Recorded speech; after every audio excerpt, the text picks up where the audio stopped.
Brothers, if someone is caught in any wrongdoing, you who are spiritual should restore such a person with a gentle spirit, watching out for yourselves, so you also won't be tempted.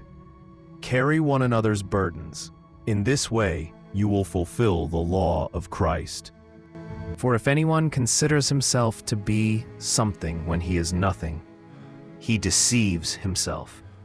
But each person should examine his own work, and then he will have a reason for boasting in himself alone, and not in respect to someone else. For each person will have to carry his own load.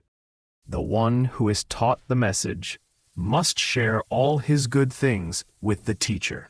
Don't be deceived. God is not mocked. For whatever a man sows, he will also reap. Because the one who sows to his flesh will reap corruption from the flesh, but the one who sows to the Spirit will reap eternal life from the Spirit.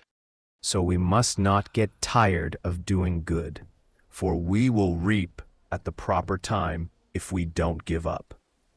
Therefore, as we have opportunity, we must work for the good of all, especially for those who belong to the household of faith.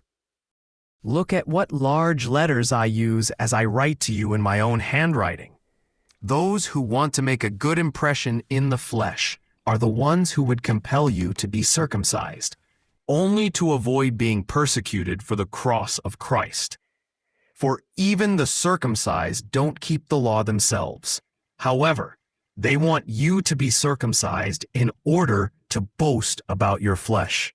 But as for me, I will never boast about anything except the cross of our Lord Jesus Christ. The world has been crucified to me through the cross, and I to the world. For both circumcision and uncircumcision mean nothing. What matters instead is a new creation. May peace come to all those who follow this standard, and mercy to the Israel of God.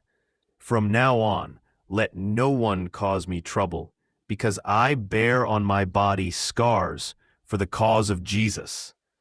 Brothers, the grace of our Lord Jesus Christ be with your spirit. Amen.